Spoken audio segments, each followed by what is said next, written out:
예수님의 공생의 사역은 제자를 부르면서 시작합니다. 예수님 사역에 제자를 부르는 일은 꼭 필요한 일입니다. 제자들은 무지하고 매번 하나님을 대적하는 이스라엘을 대변하는 자들이에요. 이들의 모습을 통해서 이스라엘의 잘못을 짚어내고 바른 길로 걸어가게 하는데 하나의 모범이 되는, 표본이 되는 그런 자들입니다. 그래서 이들의 직업 또한 다양한 이들이 모여들게 된 것이죠. 또한 예수님의 공생의 사역은 3년 만에 끝이 납니다. 턱없이 짧은 시간이죠. 우리 교인들이 저에게 말씀을 배운 지 이제 벌써 5년이 돼 갑니다. 그런데 아직까지 제가 가지고 있는 것들의 10분의 1도 다 못 가르친 것 같아요. 예수님의 생각과 사상이 충분히 많은 사람들에게 전달되기 위해서는 그 역할을 이어받을 제자들이 필요했던 겁니다. 오늘 본문에는 첫 4명의 제자를 부르시는 장면이 기록되어 있습니다. 이 장면에는 예수님께서 제자들에게 가르치신 아주 중요한 핵심, 바로 제자도가 잘 나타나 있습니다. 우리는 오늘 그 제자도에 대해서 한번 살펴보려고 합니다. 예수님은 원래 나사렛 사람이었지만 버려진 동네, 암흑의 동네, 어두움의 동네인 갈릴리 가버나움에 가서 사셨습니다. 갈릴리 지역의 사람들은 당연하게도 갈릴리 호수를 삶의 터전으로 삼고 살았던 이들이기에 첫 제자로 어부를 부른 것은 너무나도 당연한 일이었습니다. 그 중에 첫 2 제자인 시몬 또는 게바라는 별명을 가진 베드로, 그리고 그의 동생인 안드레를 부르셨습니다. 자, 재미있는 것은 예수님이 이들을 부르실 때 베드로와 안드레는 바다에 그물을 던지고 있었습니다. 오해가 있을 수 있는데 본문 18절에서 기록된 그물이라는 단어는 암피블레스트론, 정확히는 투망입니다. 투망.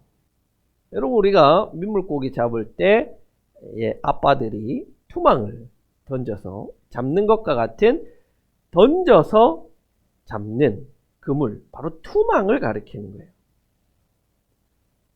자, 어부인데, 직업이 어부인데 투망을 던진다. 어떤 생각이 듭니까? 아무 생각이 안 듭니까?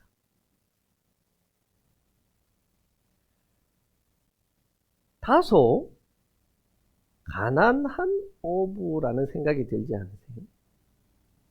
어부라면 배도 있고 그래야 될 텐데 단순히 투망을 던질 수 있는 것은 얕은 물가에서 던질 수밖에 없죠. 두 번째로 부름을 받은 이 세베대의 아들들과 보면 비교가 돼요. 세베대의 2 아들을 바로 야고보와 요한은 어때요? 뭐가 있어요? 배가 있어요. 조금 더 형편이 나은 어부였던 거죠. 더군다나 이 세베대의 2 아들인 야고보와 요한은 누구와 같이 일했어요? 아버지가 누구예요? 세베대죠. 세베대의 2 아들이니까 세베대, 야고보, 요한, 이 3명의 부자가 함께 조업을 했습니다. 이들은 뭐 하고 있었대요? 그물을 깁고 있었다는 거예요. 여기서 사용된 그물은 딕티온이라는 단어예요. 그래서 달라요. 두 단어가. 앞에는 암피블레스트론은 뭐라고 했죠? 투망. 여기서 사용된 그물은 딕티온. 딕티온은 일반적으로 예인망이라고 하는 두 배가 그물을 늘어뜨려서 앞으로 쭉 나아가서 한데 이렇게 바다 한가운데 쭉 모으면 동그랗게 그물이 쳐지죠. 그렇게 가운데에 몰린 이 고기들을 잡는 그 그물을 딕티온이라고 합니다. 그래서 이 딕티온을 사용하기 위해서는 뭐가 필요할까요? 배가 필수적으로 필요한 겁니다. 그래서 이 세베대의 집안은 베드로의 집안보다는 형편이 훨씬 나은 그런 어부였다라는 거예요. 자, 이렇게 각각의 두 형제를 부를 때 베드로와 안드레는 뭐를 버려두고 그물만, 투망만 버려두고 따랐는데 세베대의 두 아들은 그물과 아버지도 놓아두고 따랐다라고 증언을 합니다. 형편이 좋지 못했던 베드로와 안드레, 형편이 좀 나았고 아버지까지 있었던 야고보와 요한, 두 형제의 형편과 상황은 전혀 달랐지만 예수님은 이 두 형제들에게 똑같이 말합니다. 나를 따라오너라. 예수님의 부르심에는 부자나 가난한 자가 없고 예외가 없습니다. 차별이 없어요. 예수님은 그 누구도 차별하지 않았습니다. 돈이 많다고 부르시고 없다고 부르지 않고 아니에요. 부모가 있거나 없거나 그 어떠한 것으로 차별하지 않고 모든 자들을 제자로 부르십니다. 예수님이 차별하지 않고 제자로 부르시는데 우리가 뭐라고 그 부르심을 받은 자들을 차별하고 하나님의 사랑에서부터 내쫓을 수 있겠습니까? 그럴 수 없습니다. 심지어는 그 흉악한 범죄를 저질러서 예수님과 같이 십자가에 매달린 죽음, 사형을 선고받은 자들도 하나님 사랑 안에 있는 자들이었습니다. 그 부르심에 어부들은 곧바로 응답합니다. 대답을 해요. 20절입니다. 어떻게 응답하냐면 곧 그물을 버려두고 예수를 따랐다. 22절입니다. 그들은 곧 배와 자기들의 아버지를 놓아두고 예수를 따라갔다. 자, 우리는 여기에서 먼저 이 곧이라는 단어에 한번 집중해 봅시다. 이 곧은 헬라어 유데오스라는 단어인데 즉시라는 뜻이에요. 즉시. 예수님이 따라오라 라고 했을 때 즉시 응답한 거예요. 즉시. 물론 여러분 이 말씀을 많이 들어서 알고 계시겠지만 갑자기 예수님이 찾아와서 따라와. 예. 여러분 이게 믿음이에요? 이게 믿음이에요? 제가 뭐를 이야기하고 싶어 하는지 잘 모르겠죠. 이상하지 않아요? 이건 이상한 거예요. 그래서 누가복음에는요, 자세한 이야기가 기록되어 있는데 따라오라 하기 전에 하나의 사건이 있었다는 거예요. 베드로가 밤새 물고기를 잡았는데 잡히지 않았다. 그래서 예수님께서 깊은 데 가서 그물을 내려라. 그러니까 고기가 많이 잡혔다. 또 예수님이 이들을 부르시니까 이들이 예 따라가겠습니다. 이게 아니고 또 한 가지 사건이 더 있었는데 바로 예수님이 베드로의 배를 타고 무트로 가셔서 물가로 가셔서 말씀을 전하신 거예요. 그러니까 베드로는 예수님이 일으키신 기적과 예수님 행하시는 그 말씀들을 듣고 난 이후에, 그리고 예수님이 나를 따라라 했을 때 따랐다는 말이에요. 여러분, 길을 가는데 생판 처음 보는 아저씨가 따라오너라 해서 따라가면 돼요? 안 돼요? 안 돼요. 아무 사람이나 따라가면 큰일 납니다. 마태복음에서는 이 장면이 생략된 거예요. 예수님의 신적인 능력을 보았고 베드로와 안드레, 야고보와 요한은 즉각적인 응답, 바로 그 신적인 능력과 말씀을 듣고 난 이후에 즉각적으로 응답한 것이지, 처음 보는 사람이 따라오너라, 네, 이게 믿음이 아니라는 말이에요. 예수님의 부르심에 대한 제자도의 첫 번째 반응은 즉각적인 응답입니다. 그런데 그것은 맹목적인 응답, 누군지도 모르는 채 따라가는 맹목적인 응답과 복종이 아니라는 말이에요. 누군지는 알고 따라가야 될 거 아니에요. 안타깝게도 한국 교회는 지금까지 얼마나 이 맹목적인 응답, 이걸 요구했습니까? 예수님이 따라오라고 하니까 베드로가 예 하고 따라갔다. 우리도 그렇게 따라야 한다. 누군 줄 알고 따라갑니까? 거짓 선지자인지 사탄의 계계인지 어떻게 알고 따라갑니까? 그게 아니에요. 제자들은, 이 어부들은 예수님은 하나님이 보내신 분, 하나님이시라는 확신과 믿음이 생겼기 때문에 응답하고 따라간 거예요. 그래서 누가복음 5장 8절에 보면요, 예수님이 따라오라 라고 말하기 이전에 베드로가 예수님께 먼저 말해요. 뭐라고 말하냐면, 주님, 나에게서 떠나가십시오. 나는 죄인입니다. 베드로는 자신의 배를 타고 말씀을 전하는 예수님의 말씀을 들었고 기적적인 일도 체험하면서 예수님이 하나님이시라는 신앙 고백을 가지고 있었던 거예요. 믿음이 있었던 거예요. 그러자 그분을 따라 나서는 즉각적인 결단을 할 수 있었던 거죠. 맹목적인 추종이 아니라는 말이에요. 베드로는 정확한 판단을 내린 거죠. 이분은 하나님이다. 내가 따라가야 할 분이다. 그리고 즉시 따라 나선 것입니다.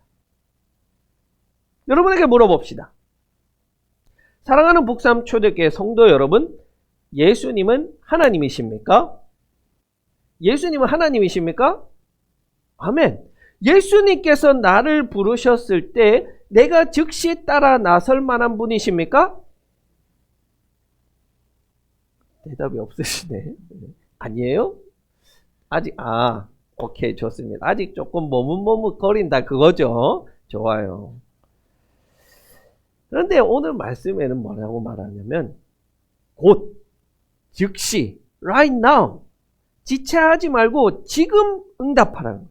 지금 당장 그물과 아버지를 내던지고 따라 나설 거냐, 아니면 예수님과 남이 될 거냐, 그 결정은 바로 그 자리, 부르신 그 자리에서 즉각적인 응답을 요구하는 거예요.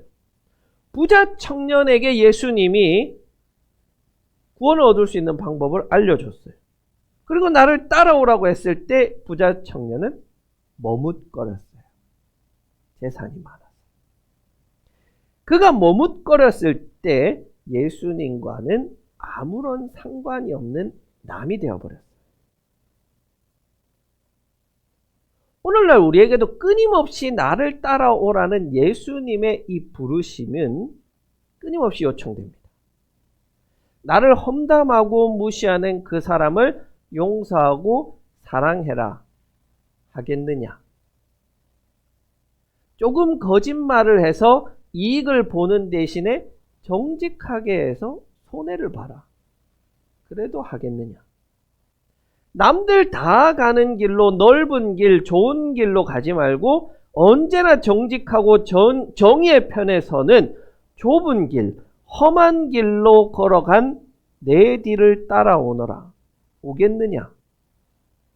저기 길거리에서 죽어가는 그 사람을 싸매주고 먹여주고 살려주어라 하겠느냐?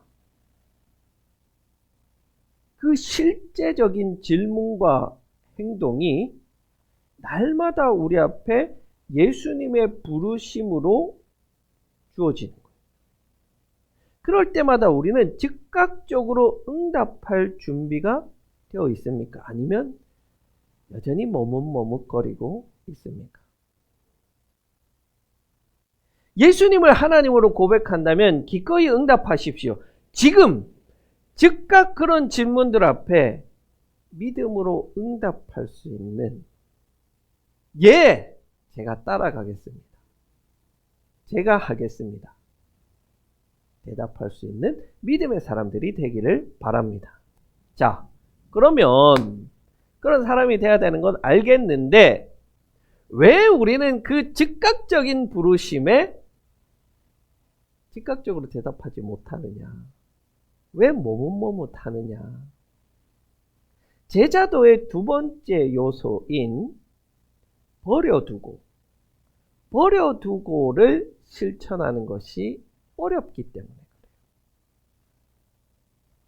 예수님이 4명의 제자들, 어부들을 부르셨을 때 그들은 그물, 생업을 버리고 심지어는 아버지, 가족까지도 버리고 예수님을 따랐습니다.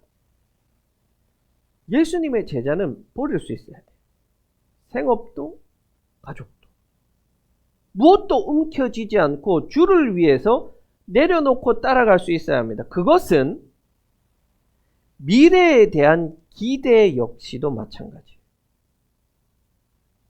4명의 제자가 예수님의 부르심에 즉각적으로 응답할 수 있었던 것은 예수님, 내가 예수님 따라가면 예수님은 나한테 뭐 줄랍니까? 나는 뭐 받을 수 있는데요? 내가 얻을 수 있는 건 무엇입니까? 이 질문을 하지 않았어요.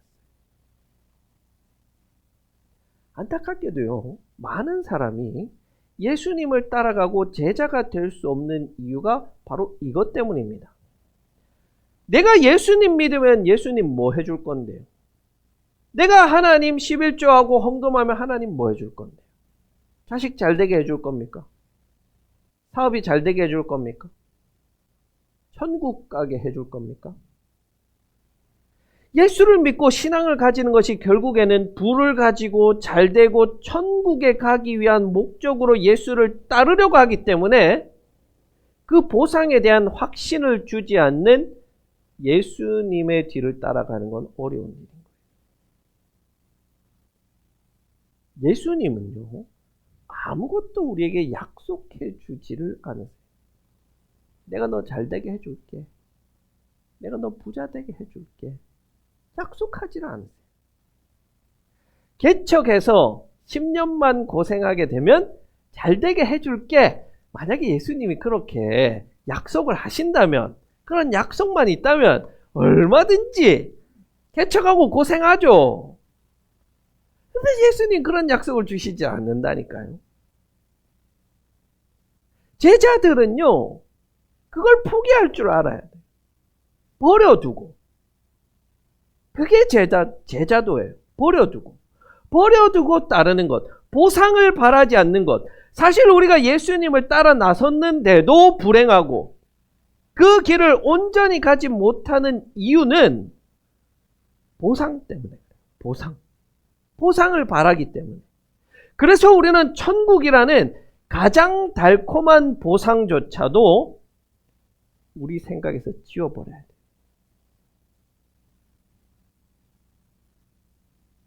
예수 믿는데 왜 불행한 줄 아세요? 천국 때문에.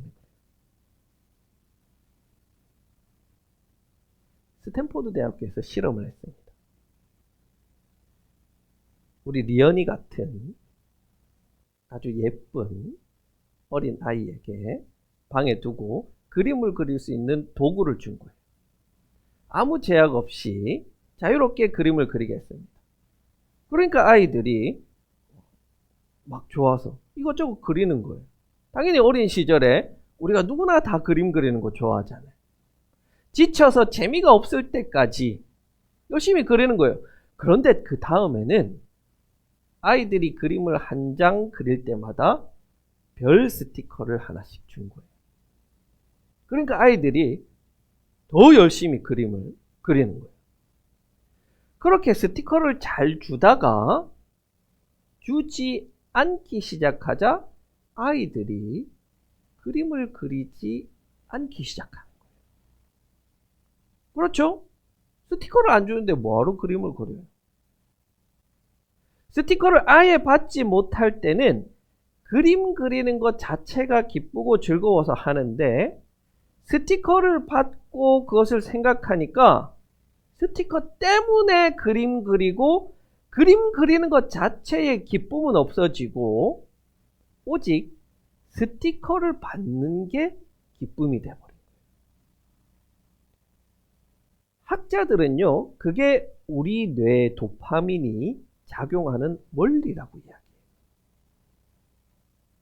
그래서 아이들에게 참고 공부해라. 좋은 성적 받으면 좋은 대학교 간다. 좋은 직장 간다. 공부 자체가 흥미롭고 재밌어야 되는데 미래에 받을 보상이 기쁜 거니까 일단 지금 하는 일은 참으라는 거예요. 참으라는 말은 뭐예요? 지금 하는 이 일이 기쁘지가 않다는 말이에요. 즐겁지 않다는 말이에요. 공부가 재미가 없단 말이에요.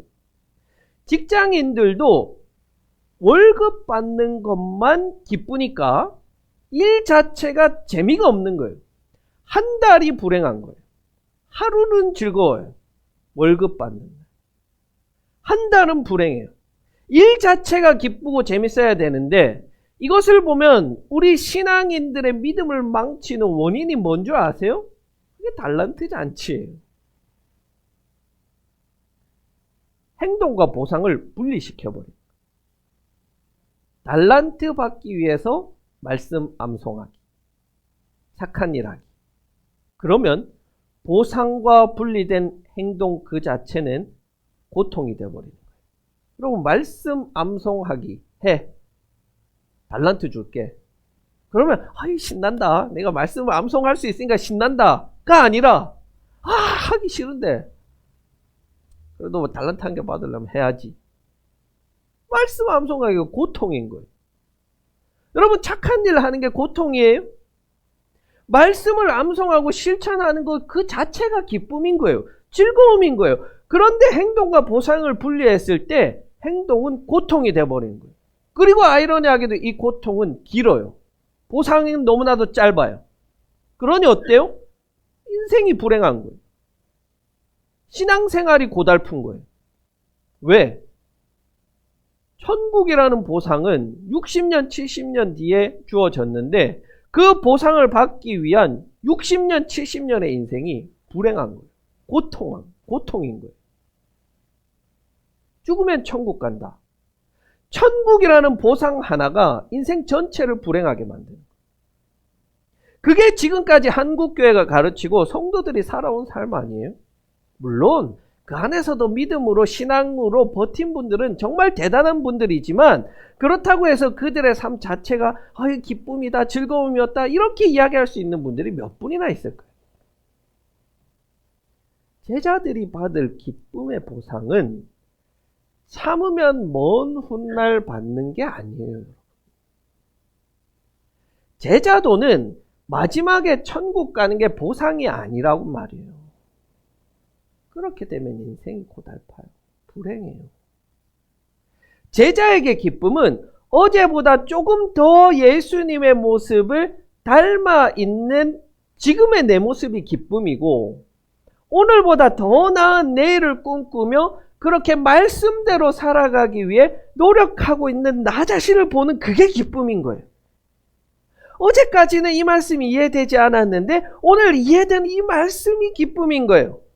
어제는 미워하고 저주했던 그 사람을 예수님 말씀 의지해서 사랑하고자 마음 먹는 그게 기쁨이라고. 그게 행복이에요. 물론 마냥 어떻게 우리가 기쁠 수 있겠어요? 마냥 좋을 수 있겠어요? 그래서 예수님이 오늘 본문 바로 뒤에 나오는 마태복음 5장에서 이렇게 말씀하세요.